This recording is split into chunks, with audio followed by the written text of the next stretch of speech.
Hi mga kabarangay! Si Papa Upo ito. Simula ngayong Agosto, ako na ang mapapakinggan nyo sa programang radyo nobela, maparadyo man, YouTube o Spotify. Lunes hanggang Biyernes alas 9 ng umaga. Dito lang sa Barangay LS 91.1 Forever! Isang radyo nobela kasama ang ating tampok na kwento sa araw na ito. Barangay LS 91.1 Forever! Magandang umaga mga kabarangay, sa magandang araw nga po ng Lunes, at ito na naman ho tayo sa programang Radyo Nobela. At ako na naman ang inyong mga kasama hanggang alas 10:30, alas 11, alas 12 ng tanghali. Ngayong araw nga po nito. So kumusta naman ang inyong mga Lunes mga kabarangay? At kung ikaw ay medyo nandito sa puntong nababagot dahil wala ka naman pasok, walang klase, pero maganda mamasyal ka. So gantong kaaga mamamasyal ka, may makikita ka ba? Parang wala pa naman, di ba? Kaya naman lakasan nyo na lang inyong radyo.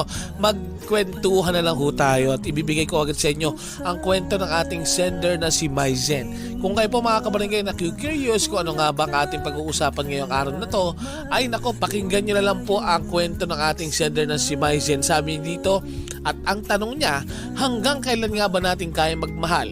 Totoo ba ang kasabihang bulag ang pag-ibig?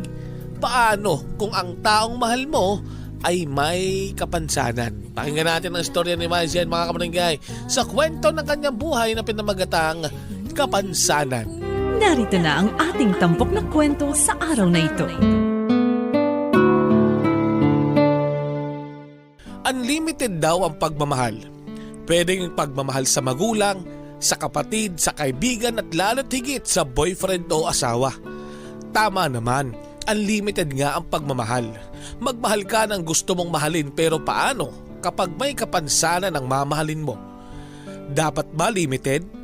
Kung bulag na pag-ibig ang iyong susuungin, habang buhay ka na lang bang bulag at magiging tanga? Hanggang kailan mo ba kayang panindigan, pakikipaglaban para sa taong mahal mo, lalo na at pakiramdam mo'y imbes na ikaw ang sumuko, ay tila ba siya ang nangihina at lumalayo? Ang alam ko lang kasi kapag nagmahal ka, dapat walang pero-pero, walang sino-sino at walang dapat isipin, walang pangit o maganda. At sa pag-ibig yata, kahit na pangit sa paningin ng iba, hindi nakikita ng puso. Dahil ang tao daw umiibig ay walang nakikitang pangit. Walang nakikitang masamang ugali. Kaya nga sabi nila, bulag daw ang pag-ibig dahil walang ibang nakikita kundi ang taong iniibig. Dear Papa O, tawagin niyo na lamang ako sa pangalang Maizen. 36 years old at kasalukuyang naninirahan dito sa Batangas. Grade 3 pa lamang ako nung namatay si Papa, at si Mama naman ay ayaw ng mag-asawa kahit maraming nanliligaw sa kanya. Maganda kasi ito at matangkad. Katangian na naman ako daw, sabi ng marami. At masasabi ko naman na naman ang anak ko ngayon. Hindi ko pinipigilan mag-boyfriend doon si Mama, pero siya na mismo ang umayaw.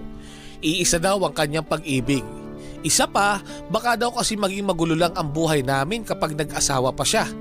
Sapat na daw ako sa kanya. May isa akong anak na babae. Ang asawa ko naman ay mas matanda sa akin ng 5 taon. At isa po siyang PWD. Nagkasakit daw ito ng polio noong bata pa at naapektuhan ang kanyang paa, kaya pilay siya. Sa totoo lang, Papa O, hindi po kagwapuhan ang aking napangasawa. Maitim siya at medyo pandak, samantalang ako naman ay matangkad, maputi at kayabangan mang sabihin, pero maganda daw ako. Katunayan ay nanalo ako sa mga pageant noong kadalagahan ko. Maganda ang katawan ko at matangkad ako, kaya madalas ako kinukuha sa mga beauty contest. Maraming nanligaw sa akin, may mayaman, may gwapo at mga professional. Pero sa dinami-dami ng nililigaw sa akin, Papa O, ay si Reyna na pinakamalakas ang loob na nanligaw sa akin. At hanga rin ako sa kanya dahil sa kabila ng kapansanan niya ay hindi siya sumuko. Hindi siya nagpatinag. Engineer si Reyna, Papa O, at maayos ang pamilya niya. Nag-iisa itong anak at hindi man kasing yaman ng iba kong manliligaw, ay masasabi ko naman na hindi alangan sa mga ito dahil napakabait naman ito. Noong una, ayaw sa kanya ng mga magulang ko, pero dahil na rin sa pinakitang ugali nito ay natanggap na rin nila ito. Nag-iisa rin kasi akong anak at alagang-alaga ako ng mama ko.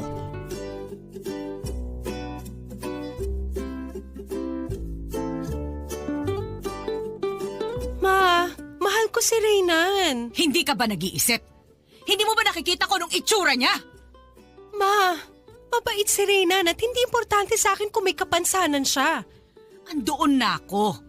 Wala namang problema sa akin kung alangan siya sa itsura mo. Pero anak naman, may kapansanan siya. Hindi mo ba yun nakikita? Ma, alam ko. Nakikita ko naman kung anong meron sa kanya pero anong magagawa ko? Mahal ko talaga siya. Alam mo anak, bukas sumama ka sa akin, may pupuntahan tayo ha? Saan ba tayo pupunta? Ma, ano ba? Hindi niyo ba nauunawaan ang sinasabi ko? Pupunta tayo kay Tandang Iska. Doon sa Ilaya. Magaling daw manggamot yon. Bakit ma, may sakit ka ba? Wala akong sakit. Ikaw ang ipapagamot ko. Ma, wala akong sakit. Ano ka ba? Ay nako, maigi na yung sigurado. Baka mamaya ginagayuma ka lang nun kaya ka nagkakaganyan. Ano ka ba naman, ma? Para ka namang sira eh. Hindi ako ginayuma. Mahal ko talaga siya. Magaling na albularya yung si Tandang Iska. Madami nang napagaling na kinulam yon. Malay mo naman may ginawa talaga sa'yo yon. Maigi na ang nakakasiguro. Nanay mo ako. Mama naman eh. Basta. May palagay ako may ginagawang hindi maganda ang Reyna na yan sa'yo eh. Bukas, pupunta tayo sa Ilaya ha? Huwag ka na kumontra. Dahil kilala mo ako, hindi talaga kita titigilan. Alam mo ma, masyado kang judgmental. Alam ko naman kung bakit ganyan ang reaction mo eh. Alam ko na hindi mo matanggap na sa dami na nanliligaw sa akin, siya pa ang ginusto ko. Ma, mabait si Reynan. Bigyan niyo naman ng chance yung tao. Oo na, mabait na ako mabait. Kaya lang anak naman. Ano na lamang ang sasabihin ng mga tao sa inyo kapag magkasama kayong dalawa? Pag tatawanan kayo, lalaitin kayo. Kaya mo bang tanggapin yon? Wala akong pakialam sa sasabihin ng iba, ma. Oh, sige, tumingin ka nga sa akin. Ano na naman yan, ma? Baka naman kasi malabo na yung mata mo. Baka naman hindi kay Tandang Iska tayo dapat pumunta. Baka naman dapat sa ophthalmology tayo pumunta. Ma, ano ba? Hindi mo ako kailangan dalhin sa ophthalmologist. Hindi malabo ang mata ko. At lalong hindi ako ginagayuman ni Reynan. Mahal ko siya. Mahal ko siya kahit inaalipusta mo siya. Hindi ko akalain na tinuturuan mo akong maging mabait sa kapwa tapos ikaw mismo nangunguna sa pangahamak kay Reynan. Mahirap bang tanggapin na mahal ko siya kung ano siya? Ma naman eh. Suportahan mo na lang ako. Kasi kung pati ikaw manghahamak sa kanya, paano kami magiging masaya? Ibalato mo na sa akin to. Palagi naman kitang sinusunod eh. Kahit ngayon lang, ma. Hay nako, ewan ko sa'yo, bahala ka. Basta wag ko lang malalaman na lolokohin kanyang Reynan na yan, ha? Dahil baka may kalagyan siya sa akin. Salamat, ma. Papayag ako maging boyfriend mo siya, pero papayag ka din na sumama ka sa akin kay Tandang Iska. Ma naman, ang kulit. Akala ko ba okay na? Okay, napayag na ako sa kalokohan mong yan. Pero papayag ka din na pumunta tayo kay Tandang Iska. Alam mo ma, kapag nalaman ng pamilya niya at ni Reynan, yung gagawin mo, malamang sumama ang loob ng mga yun sa'yo. Isa pa, hindi naman kasalanan ni Reynan na magkaganon siya eh. Ay nako, ewan ko ba talaga dyan sa kalokohan mo na yan? Bahala ka. Kung nabubuhay lang ang papa mo, malamang may kakampi ako. Bakit naman kasi ang agang nawala ng tatay mo eh? Kung wala ka nga lang ay malamang sumama na ako sa kanya. Mahal na mahal kita anak. At ayoko na mapunta ka lang sa kung kanino. Hindi kita inalagaan para lang mapunta sa kung sinong lalaki lang. May kapansanan pa. Ma, Hindi ko rin napigil si mama sa kakulitan niya mga kapuso. Pumunta kami sa Ilaya kay Tandang Iska at ayon dito ay normal naman ako at wala namang akong sakit at higit sa lahat, hindi ako ginayuma. Akala ko ay titigil na sa kakulitan ng mama ko pero hindi pa rin pala. Sinamahan niya ako sa ophthalmologist at pinatingnan ang mga mata ko. At gaya ng nauna ay maayos naman at hindi malabo ang mata ko.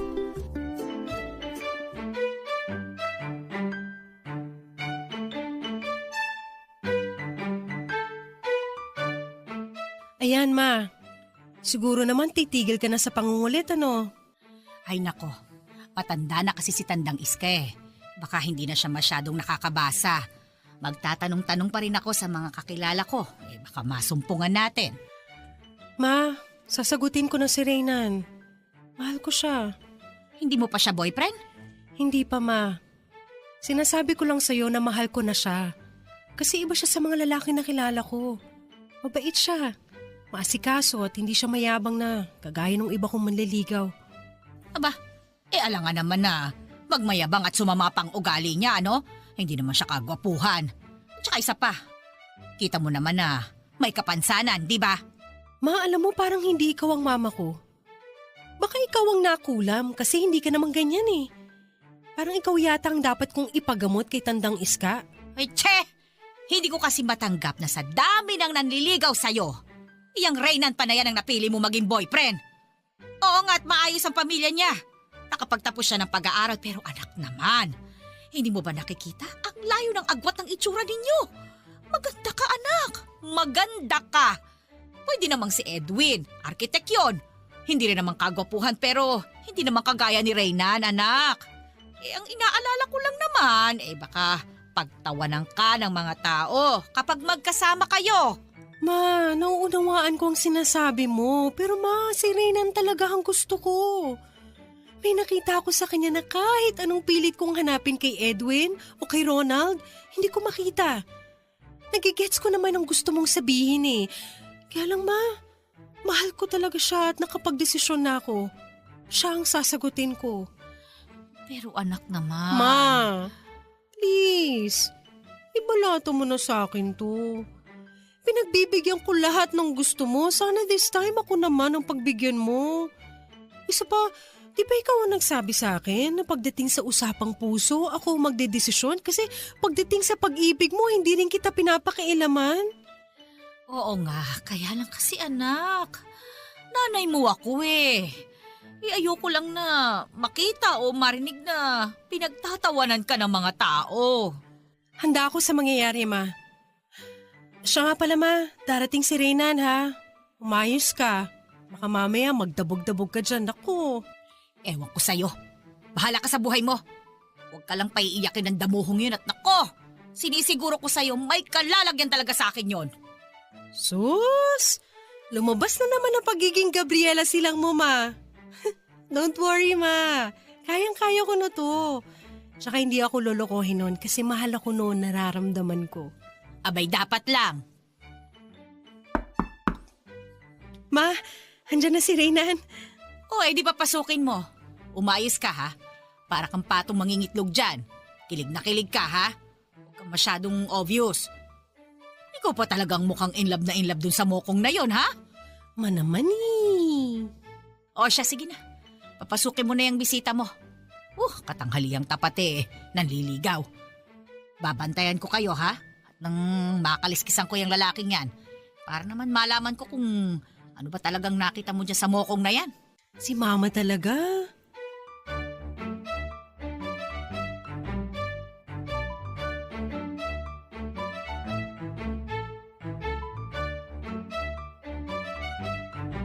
Magandang tanghali po, tita. Magandang tanghali sa'yo, May. Magandang tanghali naman. Maupo ka. Maizen, ikuha mo nga ng maiinom itong bisita mo. Salamat po. May, para sa'yo. Salamat. Ilapag mo muna yung bulaklak na yan at ikuha mo ng merienda ang bisita mo. Opo, Ma. Reynan, maitanong ko nga ikaw ba nasan ba ang pamilya mo? Ilan ba kayong magkakapatid? Ano bang trabaho mo at anong trabaho ng mga magulang mo? Tagali pa po ako, tita. Nag-iisa lang po akong anak. Civil engineer po ako. Ang mama ko po head teacher. Ang papa ko naman po civil engineer din. Kagaya ko po. Ay, mukha naman ngang hindi lahi ng mangkukulam. Ano po yun, tita? Wala. Huwag mo kong intindihin. Nagdadasal lang ako. Sige po. Magmerienda ka muna, Reynan. Mukhang seryosong usapan niyo Hindi naman. Medyo nagkakakwentuhan lang kami ni tita. Ma, wala ka bang gagawin sa taas? Wala akong gagawin doon. Dito lang ako. Tinapos ko ng lahat ng gawaing bahay kahapon pa. Akala ko sabi mo sa akin maglilinis ka ng kwarto mo. Naku, kagabi pa ako nakapagtupi ng mga damit at nakapaglinis na rin ako dun sa itaas. Sige lang, magkwentuhan lang kayo dyan. Isipin nyo lang na wala ako dito. Mama naman eh. Hindi kami binigyan ng mama ko ng pagkakataong magkausap ng sarili na ni Reynan noong time na yon. Tinutuon niya ang sinabi niyang kakaliskisan niya si Reynan. Natatawa na naiinis ako kay mama pero wala naman akong magagawa dahil kahit makulit si mama ay mahal na mahal ko ito. Alam kong para sa kabutihan ko ang ginagawa niya kaya hinayaan ko na lamang siya. Marami pa naman pagkakataon para magkausap kami ni Reynan. Ang drama ng buhay, ang drama ng barangay. Radyo, nobela.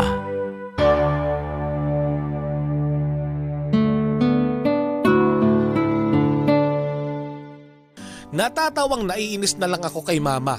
Bantay sarado niya talaga ako at parang ayaw niya akong bigyan ng pagkakataon na makausap ng sarilinan si Reynan.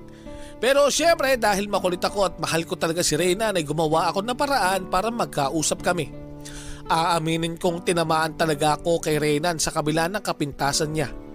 Hindi ko alam kung anong nakita ko sa kanya pero mahal ko talaga siya. Hindi ako nagpahalata na kilig ako kapag kasama ko siya at hindi ko pa rin siya sinasagot. Pero ika nga, kapag puso ang nangulit kahit tiyata walang signal, pipilit at pipilit. Wala akong choice na mga sandaling iyon, Papa, o kaya sa cellphone ko sinagot si Reynan. Talo pa kasi ni Mama ang Guardia Sibil kung magbantay at kung wala nga lang password ang cellphone ko ay malamang napakialaman niya na ito. Magaling umisip ng paraan si Mama. Minsan nahihiramin niya kunwari ang cellphone ko pero alam ko na gusto lang niyang mabasa ang messages ko. Kaya nilagyan ko na din ng password. Sa cellphone na nga lang ako nagkakaroon ng privacy kaya hindi ko talaga ibinigay sa kanya ang password. Naging maayos ang relasyon namin kahit sa cellphone lang, Papa O. 3 buwan kong boyfriend si Reynan bago ko ipinaalam kay Mama. Alam kong sumama ang loob nito pero wala na siyang magagawa.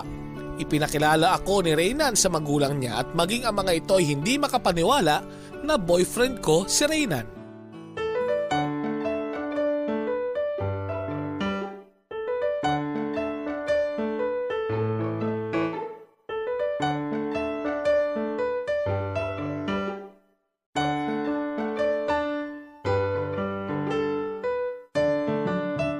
Neng, hindi naman sa minamaliit ko ang anak ko pero sigurado ka bang mahal mo ang anak ko?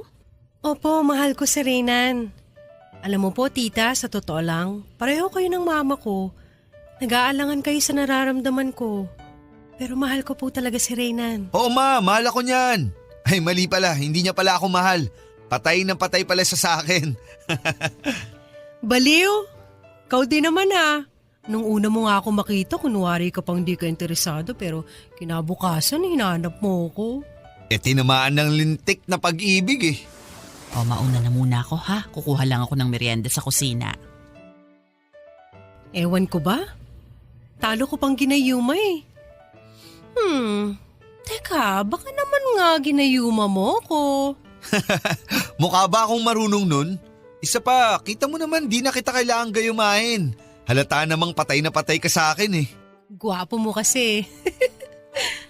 May agimat kasi ang baluktot kong paa. Nandun kasi ang apil ko. Alam mo bang sa tuwing naglalakad ako, sa mga paa ko sila nakatingin. Naiinggit nga ako sa paa ko eh. Feeling ko kasi mas sikat siya kaysa sa mukha ko. Alam mo mahal, siguro kaya lalo akong na-in-love sa'yo. Kasi hindi mo ginagawang reason ng paa mo para maging negatibo kang tao. Sana nakikita nila kung ano ka at hindi yung physical mo lang nakapintasan. Hayaan mo na mahal. Ganun talaga ang mga tao. Hindi maiiwasang mahusgahan. At di rin mapipigilang maging mapanghusga. May mga mata sila kaya nakikita nila ang mga bagay na kakaiba sa paningin nila. Nakakalungkot lang mahal na hindi nila nakikita ang halaga ng tao. Mas nakikita nila yung panlabas lang na anyo. Alam mo mahal, ang swerte ko kasi sa dinami-dami ng nanliligaw sa'yo, ako pang papilay-pilay ang nagustuhan mo. Sus! Hindi naman kasi mahalaga ang itsura ng tao. Anin ko naman ang gwapo kung babaero at manloloko. Okay na ako dun sa sakto lang. Yung hindi ko kailangan magpaka-demure pagkasama ko siya. Pagkasama kasi kita, feeling ko safe ako. Feeling ko ang ganda-ganda ng paligid.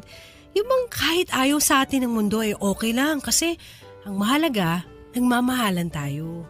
Ang sarap naman nun! Pakis nga! Nandito na ako sa harap ninyo. Kumuha lang ako ng merienda. Kung ano-ano nang pinag-uusapan ninyo. Ay ma, andyan ka na pala. Akala ko nasa kusina ka pa at ipinaghahanda ng merienda ang mahal ko eh. Che, maghiwalay nga kayo ng upuan. Baka mapuno ng langgam itong bahay natin. Itong mga batan to. Wala kayo sa parke ha? Pasensya na po, tita. Na-carried away lang po. Kayo talagang mga kabataan ngayon ang lalandi. Kung nung kapanahunan namin, baka hindi na kami makalabas ng bahay kapag ganyan ang style. Naku! Hoy Reynan, wag mong papakialaman niyang si Maisen hanggat hindi kayo nakakasal ha? Ayokong tumulad kayo sa ibang magnobyo dyan na kaya lamang magpapakasal, buntis na. Huwag kang mag-alala ma, may proteksyon ako. Mahal, para kang tanga. Joke lang yun, ano ka ba? Umayos ka Reynan. Baka sa halip na ipagpatay kita ng baka sa kasal mo ikaw ang mapatay ko. Kung hindi ko lang nakikita na mahal niyo ang isa't isa, baka hindi ako pumayag na maging magnobyo kayo. Sana si mama ganyan din tulad mo, tita. Bakit? Hindi ba gusto ng mama mo si Reynan? Parang ganun nga po. Alam mo anak, unawain mo na lang ang mama mo. Kung ako man ang nasa kalagayan niya, malamang iba rin ang iisipin ko. Lalo na't maganda ka. Ako nga nagkaroon ng pagdududa sa pagmamahal mo sa anak ko eh. Ganon din ang mama mo. Sino nga ba namang ina ang gugustuhin magkaroon ng manugang na may kapansanan? Pero alam mo anak, maniwala ka. Kapakanan mo lang ang iniisip ng mama mo. Nanay kasi ako at nararamdaman ko ang takot na pagtawanan ka dahil sa anak ko. Ako rin natatakot ako dahil siguradong maraming manlalait sa inyong dalawa. Kaya mo ba siyang ipagtanggol sa mga taong mapanghusga? Kasi anak, masakit magsalita ang mga taong makikitid ang utak. Mahal ko po si Reynan, tita. At kahit ano pang sabihin ng marami, ipaglalaban ko siya. Handa ako sa sasabihin nila. Nakita mo na ma, patay na patay sa akin yan. Kayang-kaya akong ipaglaban yan. Siyempre naman, ganyan kita kamahal. Ay nako, mabuti pa tulungan mo na lang ako maghanda nitong merienda at nang matigil yung kaswitan nyo dyan. Baka mamaya hindi na lang gamang kumagat sa atin, baka antik na. Sige po, tita. Basta anak, ikaw nang bahala sa anak ko na yan ha. May pagkapilyo yan at parang hindi seryoso sa buhay. Ang mahalaga, kaya mong tanggapin ang anak ko at kaya mo siyang ipaglaban sa mga nangaalipusta sa kanya. Opo, tita.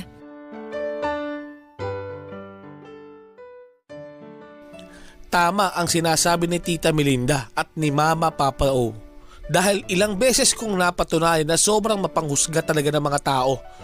Mahal na mahal ko si Reynan kaya madalas ko siyang ipinagtatanggol. Pero may pagkakataon pala talaga na hindi maiiwasang mapikon, lalo na kapag sobra na ang mga naririnig mo. Mahal, saan mo gustong kumain? Ikaw nang bahala, mahal. Grabe yun, di ba? Ang ganda ng babae no, pang beauty queen. Correct. Ay, oo nga ning, ang ganda. Ay naku, pero tingnan mo naman yung kasama, oh. Hindi na nga kagwapuhan, pilay pa. Ay naku Neng, pustahan tayo. Mayaman yung lalaki kaya dikit ng dikit si ate girl. Alam mo naman ang panahon ngayon, kiberna kung mukhang paa ang mahalaga, maraming anda. Ay, oo ning, correct ka dyan. Pero sana naman, pumili siya. Marami namang matatandang may itsura na mayayaman din naman, di ba? Susmi, sa pilay pa talaga pumatol. Baka kasi mayaman na at kahit pilay, magaling pa sa kama. Naku, O diba, mapera na, magaling pa sa kama. Pero kung ganyan kasi ako kaganda, kahit mayaman pa yan, wag na lang. Sayang ang ganda eh. naman. Problema nyo. Medyo naririnig ko kasi yung sinasabi nyo. Mukhang pera agad ang tingin nyo sa akin. FYI lang mga miss na walang magawa sa buhay, hindi po mayaman ang boyfriend ko. Mas mayaman ako sa kanya. Kaya pwede ba kung pumunta lang kayo dito sa mall para mamintas, umuwi na lang kayo. Mukha lang kasi kayong kawawa dito. Ay, excuse me. Andito kami para mag-shopping at may pera din kami. Correct.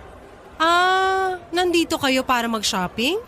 O baka naman window shopping? O kaya naman chismis shopping? Ang babata nyo pa, napakapintasero nyo na. Eh, kumusta pag tumanda pa kayo? Sinasabi lang naman namin ang opinion namin, no? Tsaka hindi ka naman kasali sa usapan namin. Bakit bigla ka nalang sumisingit dyan? Ay, hindi ako kasama sa usapan? Eh, ako nga pinag-uusapan nyo. Di ba pala ako kasali na lagay na yon? Opinion namin yon, no? Usapan namin. Kasi nakikita namin na hindi kayo bagay eh. Bakit ba? Oo nga naman, hindi nga naman kami bagay. Ang galing. Sino ka naman para magsabi ng ganyan? Siguro wala kang boyfriend, no? May boyfriend ako, no? At gwapo ang boyfriend ko.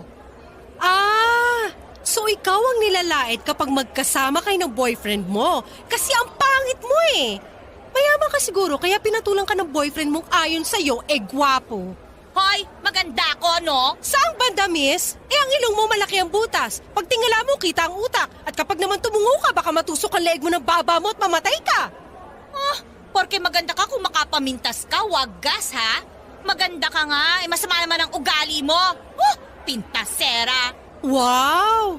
Hiyang-hiya naman ako sa mga pinagsasasabi mo kanina. Tapos nung ako nagsabi ng totoo, ako ang naging pintasera. Pa-victim naman ng drama. Alam niyo, mabuti pa, tigilan niyo ng pag-chismis shopping. At kung may pera kayo, ituon niyo na lang ang pamimili dun sa sale para naman may magawa kayo maganda para sa sarili niyo. Hindi yung kung ano-ano yung nakikita niyo. Baka kasi pag nainis ako sa inyo, ihagis ko kayo palabas nitong mall. Halika na nga. Baka mapaaway pa tayo dito. Sige na, sige na. Oo, lumayo-layo kayo dahil black belter ako. Baka karatihin ko kayo at pagbuhuling ko kayong dalawa. Alis na! Tara na, alis na. Sorry na. Ano mahal, ang galing ko, no? Dapat hindi mo na sila pinatulan, mahal. Ay naku, mahal, yung mga ganon hindi dapat pinapalampas. Anong akala nila sa sarili nila? Hindi sila perpekto, huwag silang mamintas. Mabuti pa siguro, mahal, sa bahay na lang tayo kumain. Parang bigla akong nakaramdam ng pangliliit. First time kasi natin nagkasama sa mall na tayo lang kaya hindi ako sanay. Pinagtitinginan tayo ng mga tao. Ano ka ba naman, mahal? Hayaan mo nga yung mga yan. Hindi naman sila nagpapakain sa atin. Isa pa, hindi mo naman gustong magkaganyan ka. Ngayon ka pa ba mahihiya? Dapat nga maging proud ka pa kasi patay na patay sa'yo ang kasama mo. Naiilang kasi ako sa kanila, mahal eh. Naku po, mahal. Huwag kang mailang sa kanila. Chin up! Hindi mo sila dapat pansinin. Ikaw ang pinakagwapong lalaki para sa akin. Yung mga nakatingin na yan sa'yo, inggit lang yan. Halika na, nagugutom na ako. Saan nga ba tayo kakain? Kahit saan na lang, mahal. Bigla akong ginutom eh. Sige, may alam akong masarap kainan dito. Tara, Ang tapang mo kanina, mahal ah. depende sa sitwasyon ng katapangan ko, mahal. At kapag magkasama tayo, Aaminin hindi ko, pwedeng Papa O, na gagawin nila naawa sa'yo yan. ako kay Reyna ng mga Maganda sila sandaling kung iyon perfecto pero sila. hindi ko Basta ipinalata. ako, ang alam ko Mahal lang ko talaga kita. siya at wala akong akong pakialam kaya sa pakialam hodang sasabihin ng mapaaway kung ako. Sino mang Poncio Pilato Nakakainis sa lang paligid na may mga taong gaya nila na hindi marunong umunawa sa sitwasyon at mapanghusga pa. Mukhang pera agad ang tingin sa'yo. Hindi ba pwedeng mahal mo lang talaga ang isang tao sa kabila ng kapintasan nito? Ang drama ng buhay, ang drama ng barangay. Radyo, nobela.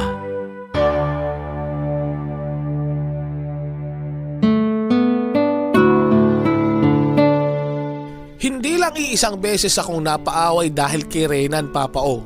Ilang beses ko rin nakita sa kanya na parang pinanghihinaan na siya ng loob pero madalas ko ding sinasabi sa kanya na hindi naman mahalaga ang itsura.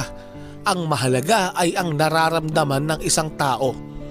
Kahit si Mama ay alam kong hindi rin sang-ayon sa relasyon namin pero mahal ko talaga si Reynan. Hindi mahalaga sa akin ang sasabihin ng marami. Nalaman ni Mama na mag-boyfriend na kami. Noong una ay tutol na tutol talaga siya pero pinaglaban ko talaga siya. mahirap mang ipaunawa sa kanila ay ipinagpilitan ko talaga sa kanila ang relasyon namin.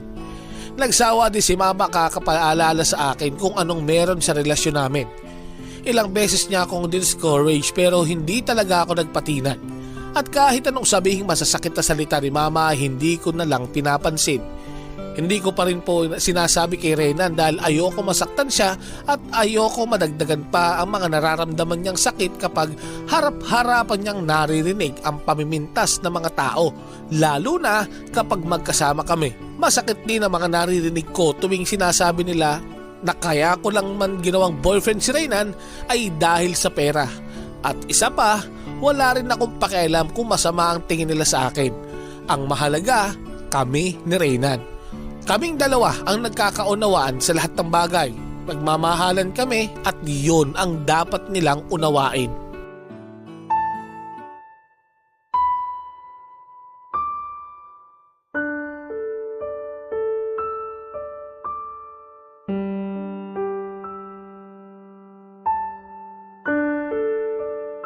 Mahal, salamat sa iyo ha. Salamat saan? Sa pagtatanggol mo lagi sa akin. Alam mo, sa totoo lang, naaawa na rin ako sa iyo eh. Bakit ka naman maaawa? Maayos naman ako. Kasi ikaw na lang lagi ang sumasagot kapag pinagtatawanan tayo. Ako na lalaki, hindi ko kayang salagin ang mga sinasabi nila tungkol sa iyo. Masakit kasi sa akin na lagi kong naririnig na kaya mo lang ako sinagot dahil mayaman ako. Ano ka ba naman, mahal? Hanggang ngayon ba hindi ka pa rin nasasanay? Kasi ako, mahal, sanay na ako. Pero nakita mo naman, di ba? Hindi ko na sila pinapansin. Alam mo, mahal, hanga ako sa'yo kasi hindi ka sumusuko. Bakit naman ako susuko? Ipaglalaban kita, mahal kita kahit anong mangyari. Kung hindi man nila nakikita ang totoong pagkatao mo, ako kitang-kita ko kung gaano ka kabuting tao. At itong sinasabi nilang sayang na kagandahan ko para lang umibig sa kagaya mo, nagkakamali sila. Kasi alam mo, ako pa nga ang swerte kasi ako ang pinili mo. At paulit-ulit kong sasabihin sa'yo na hindi ko kailangan ng kagwapuhan kasi pisikal na anyo lang yun eh. Ang importante, ang nilalaman ng loob at ang pagmamahal na nararamdaman ng isang tao. Alam mo, mahal, aaminin ko sa'yo ang totoo. Sa tuwing nakakarinig ako ng mga panlalait, hindi ko maiwasang masaktan. Hindi ko maiwasang mag-self-pity. Kasi kahit naman hindi ko kasalanang magkaganito, nasasaktan pa din ako. Mula kasi pagkabata ko, madalas na akong pinagtatawanan ng mga tao. Tapos, mas lumala nung maging girlfriend kita. Lalo nang nadagdagan ng awa ko sa sarili ko. Kasi pakiramdam ko, wala akong karapatang magmahal ng isang kagaya mo. Ano ka ba? Ilang beses ko bang sasabihin sa'yo na hindi mo sila dapat pansinin? Hindi ko kasi maiwasan eh. Hindi ko mapigilan ang sarili ko. Mahal kita pero parang natatakot ako. Natatakot ka saan? Hindi pa ba sapat na sabihin kong mahal kita? Hindi pa ba sapat na sa dinami-dami ng nanliligaw sa akin, ikaw ang sinagot ko? Alam ko naman na mahal mo ako eh. Nakikita at nararamdaman ko naman yun eh. Kaya lang iniisip ko paano na lang pag naging mag-asawa tayo. Kakayanin mo ba na habang buhay kang pinagtatawanan ng mga tao? Na habang buhay kang sinasabihan na mukhang pera? Oo, kaya ko. Kayang-kaya ko. Huwag mo sabihing sumusuko ka na. Hindi naman sa ganon, kaya lang… Kaya lang ano? Mahal mo ba talaga ako? Oo, mahal kita. Pero alam ko na kung lilingon ka lang sa paligid mo, may taong mas karapat dapat sa pagmamahal mo. Yung walang kapansanan. Yung gwapo, yung hindi kagaya ko. Mahal mo ako? Kung mahal mo ko, bakit pinagtutulakan mo ako sa iba? Ano bang palagay mo sa akin? Kung mababaw akong tao at pisikal lang na itsurang hinahanap ko, sa palagay mo ba papatol ako sa'yo? Hindi ba dapat matuwa ka pa? Hindi ba dapat ipagyabang mo pa nga na kahit ganyan ka, maganda ang girlfriend mo at mahal na mahal ka? Di ba dapat ikaw pa ang unang nakikipaglaban para sa relasyon natin? Ikaw dapat ang nasa posisyon ko pero hindi eh. Baliktad! Sa halip na ikaw ang magpalakas ng loob ko, ikaw pa ang para nagpaparamdam sa akin na hindi kita dapat mahalin. Hindi mo ba nakikita kung anong kulang sa akin? Ang daming gwapo sa paligid mo at hindi pinagtatawanan. Hindi mo ba nakikita ang nakikita nila sa akin? Pilay ako, Maizen. May kapansanan ako. Hindi kagaya ko lang ang dapat mong makasama habang buhay. Hindi kaya pag mag-asawa na tayo, bigla mo na lang maisip na ayaw mo na sa akin kasi makikita mo na kung anong meron sa akin? Ganyan ba kababaw ang tingin mo sa akin? Kasi kung ganyan ang tingin mo sa akin, bakit pa kita pinaglalaban? Bakit pa kita ipinagtatanggol? Hindi ganun yun, kaya lang… Kaya lang kasi duwag ka. Duwag ka kasi hindi mo kayang ipaglaban sa mga taong relasyon natin. Kung tutuusin, wala ka namang dapat ipaliwanag sa isa man sa kanila eh. Hindi mo ba nakikita kung gaano kita kamahal? Hindi ako duhag. Mahal kita, alam mo yan. At kitang-kita ng dalawang mata ko kung gaano mo ako kamahal. Nararamdaman ko yun. Pero kapakanan mo lang ang iniisip ko. So saan pupunta ang usapang to? Sa pakikipaghiwalay sa akin, ganon? Ayokong mangyari sa atin ang ganito. Pero mas maigi pa nga siguro na maghiwalay muna tayo. Maghiwalay? Ayos ah. Ikaw pa talaga ang nakipaghiwalay sa akin. Ikaw pa talaga ang may ganang magsabi ng ganyan samantalang ako lang naman ang lumalaban para sa relasyon nating to. Maizen, alam kong hindi tama na ako ang makikipaghiwalay sa'yo. Pero maniwala ka. Kapakanan mo lang ang iniisip ko. Kapakanan? Mahal? Hindi mo ako mahal. Mas mahal mo ang sarili mo dahil mas iniintindi mo ang kapakanan at kahihiyan mo kesa sa akin. Wala akong ginawa kundi unawain ka tapos ganito lang gagawin mo. Tama ka. Sana gwapo na lang ang pinili ko. Sana yung tuwid na lang lumakad at maganda ang katawan. Yung artistahe na gaya ni Edwin o kaya yung ma-appeal na si Edward. Sana nga sila na lang. Sana hindi na lang ikaw. Dahil mahirap pala magmahal ng kagaya mo. Nakakapagod! Alam ko naman na mali na ako ang makipaghiwalay. Pero mahal kita kaya ginagawa ko to. Mahal kita kaya pinapalaya na kita. Gusto kong mag-isip ka para makita mo na may mas karapat-dapat na tao para sa'yo. Kasi baka hindi talaga pagmamahal ang nararamdaman mo sa akin. Baka naaawa ka lang. Gusto kitang bigyan ng space para makapag-isip ka. Para malaman mo kung talagang mahal mo ko. Ayokong magsama tayo na puro awa lang ang nararamdaman mo sa akin. Oo, naaawa ako sa'yo. At naaawa ako sa sarili ko dahil nagmahal ako ng maling tao. Sige, hanapin mo ang sarili mo. At hanapin mo ng maayos dahil baka 50 taon na hindi mo pa makita dahil nagtatago ng gusto sa likod ng kapansanan mo. Sa bagay, nakakasawa na rin yung ugali mo eh. Nakakasawa na yung pag-self-pity mo palagi. Nakakasawa na din yung ipaunawa sa'yo na hindi mahalagang sinasabi ng tao. Sana hindi na lang talaga kita minahal. Sana hindi na lang kita ipinagtanggol. Ganyan din naman pala ang gusto mo mangyari sa'yo. Alam mo ba kung gaano kasakit ang sinasabi mo? Sobrang sakit. Alam kong masasaktan ka. Pero mas masasaktan ka kapag ipinagpatuloy natin ang relasyon natin. Duwag ako. Wala akong tiwala sa sarili ko. At lalo akong naduduwag at nawawala ng tiwala sa sarili ko kapag harap-harapan tayong pinagtatawanan. Lalo na kapag ipinagtatanggol mo ko. Pakiramdam ko, wala akong silbi. Dahil wala akong magawa dahil yun ang totoo. May kapansanan ako. Pilay ako! Oo, pilay ka! Pero pilay ka lang! Hindi ka baldado! Pilay ka lang pero tumitibok ang puso mo! Pilay ka lang pero mabuti kang tao! Pilay ka! Pilay ka! Oo, pilay ka at ang hayop na pilay na yan ang minahal ko! Pero ang pilay na yan din ang nanakit sa akin ngayon. Anong gusto mo pang marinig na pilay ka? Nasasaktan ka ba? Kasi ako nasasaktan ako kapag naririnig ko sa mga tao yan pero hindi ako apektado dahil mahal kita. Eh ikaw? Mahal kita, Mai. Alam mo yan. Mahal na mahal kita. Pero kailangan kitang palayain para mahanap mo ang taong bagay sa'yo. At mas karapat dapat. Hindi akong kailangan lumaya. Ikaw ang dapat lumaya sa karuwagan at kawalan ng tiwala sa sarili. Alam ko sa sarili ko na ikaw lang ang mahal ko. Hayaan kita sa gusto mo. Alam mo kung saan ako matatagpuan kapag handa ka ng harapin ang takot mo. Sana lang hindi pa huli ang lahat.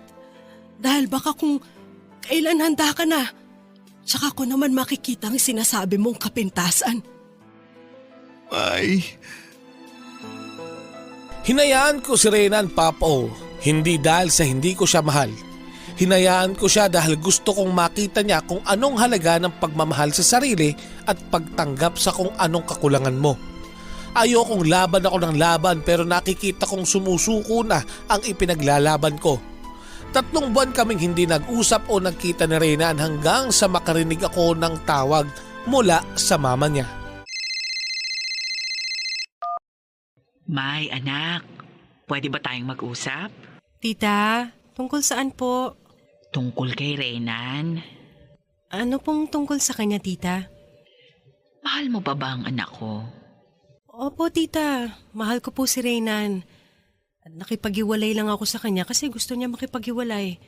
Pero okay na rin po siguro yon para makita niya kung anong halaga ng ipinaglalaban ko. Gusto ko lang po makita niya na hindi niya dapat kaawaan ang sarili niya. Na mahal ko siya at hindi importante kung anong kapansanan niya. Pwede ba tayong makita mamaya, anak? Opo naman, tita. Saan po ba tayo magkikita? Sa Laia sana. Sa Laia Beach po? Magsuswimming tayo, tita? Oo, isasama kita kasi reunion ng pamilya namin. At gusto kong makilala ng kamag-anak namin ang girlfriend ng anak ko. Tita, hindi na po niya ako girlfriend. Pero sige po, sasama po ako. Anong oras po ba? Abay, ngayon na sana. Aalis na kami ng tito mo. Si Reynan kasi nauna na. Sinundo ng mga pinsan niya. Kung gusto mo, isama mo si mama mo. Naku, maagang umalis si mama, tita. May lalakarin daw sa munisipyo.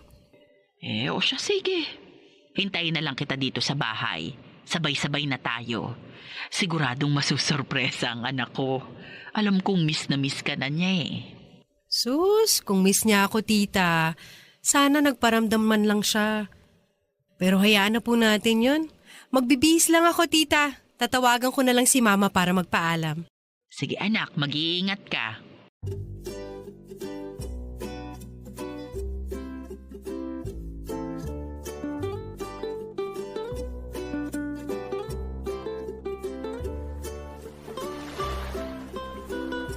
Hi, May. Hello. Kumusta ka naman? Wala man lang paramdam ah. Naging busy lang. Busy. May bago ka sigurong nililigawan, no? Wala ah. Gusto ko nga sanang itanong kung ako pa ba ang nasa puso mo. Ang baduy mo ah. Pero ano sa palagay mo? Hindi ako mapalagay eh. Sira. Pwede ba tayong mag-usap? Nag-uusap na tayo, di ba? Hindi, yung seryoso yung tayong dalawa lang. Dadalawa lang naman tayo dito sa kubo ah. I mean, pwede ba tayong mag-usap dun sa may dalampasigan? Mamaya kasi may dumating ng mga pinsan ko dito, magulo tayo. Okay, sige. Tara.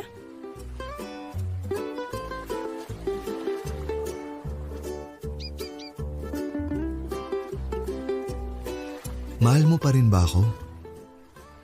Hindi naman nawawala ang pagmamahal ko sa iyo eh. Ikaw ba? Mahal mo pa rin ba ako? Oo, mahal na mahal pa rin kita. At hindi ko kayang mawala ka sa buhay ko. Mahal na mahal din naman kita at kahit katiting, hindi nabawasan ang pagmamahal ko sa iyo. Kaya nga sumama ako kay tita nung inaya niya ako dito kasi namiss na kita. Gusto na kita makita. Teka, aasan nga pala sina tita? Andyan lang ang mga yon. Mamaya hanapin natin para malaman nila na tayo na uli. Asan na pala mga kamag-anak mo? Akala ko ba reunion nyo to? Parating na ang mga yon. Teka lang, sisilipin ko. Diyan ka lang ha. Okay, sige.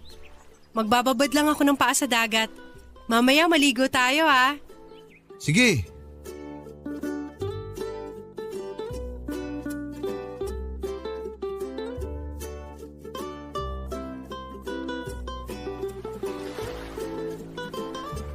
Ang weird naman ito. Parang walang katao-tao. Akala ko reunion. Bakit parang wala namang bisita? Asan na ba si Reynan? Parang ang tagal-tagal naman. Maganda tong beach pero walang tao. Exclusive ba to? Sa kubo na nga lang ako. Baka mamaya may pating pa dito. Ang tahimik ng lugar, parang kinakabahan ako dito.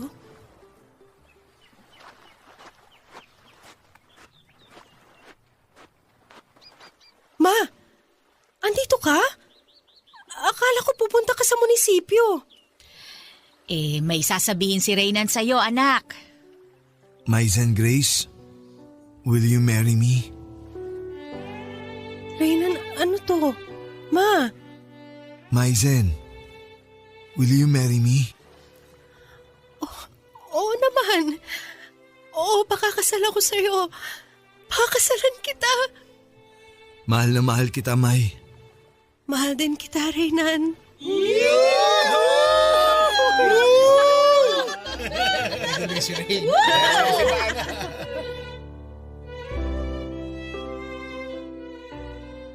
Nagulat ako ng mga sandaling iyon, Papa O. Pero masayang masaya ako. Ganun pala ang pakiramdam ng may nag-propose ng kasal. Para ako nakalutang sa ulap. Hindi ko maipaliwanag ang kasayahang nararamdaman ko. Mahal na mahal ko si Reynan kaya hindi ako nagdalawang isip na pumayag sa kasal. Naitakda ang kasal namin. Masaya ako hindi lang dahil ikakasal ako. Masaya ako dahil kahit alam kong hindi masyadong boto si mama kay Reynan ay pumayag itong magpakasal kami. Naunawaan ko ang mama ko dahil nanay siya at kapakanan ko lang ang iniisip niya. Maraming nagtaka kung bakit sa itsura ko ay si Eman ang pinakasalan ko. Naging usap-usapan ang kasal namin sa lugar namin. Ang iba ay humanga, ang iba naman ay alam mo na, pinagtawanan kami. At gaya ng dati ay maraming masasakit na salita na kung papansinin mo ay kukulot lang ang buhok mo sa mga noo. Isa pa, wala akong pakialam sa mga sasabihin ng iba. Ang mahalaga, mahal ko si Reynan at walang makakapigil sa akin. Kesa hodang pagtawanan pa ako. Sa ngayon ay masaya kami nagsasama. Kahit minsan ay parang natatakot pa rin siya ay pilit ko pa rin pong pinalalakas ang loob niya. Nagkakaroon man kami ng tampuhan ay naayos naman agad dahil ayokong mauwi sa hiwalayan. Naniniwala na ako ngayon sa kasabihang bulag ang pag-ibig at pilay ang pagkatao ko kung hindi ko nakilala si Reynan. Ang lalaking una't huli kong mamahalin. Hanggang dito na lamang po, Papa O. Ako po ang inyong kapuso at solid kabarangay forever, Maizen. Ang drama ng buhay, ang drama ng barangay. Radyo Nobela. Nagustuhan mo ba ang nobela natin ngayon? Marami pang istorya sa aming YouTube and Spotify. Hanapin lang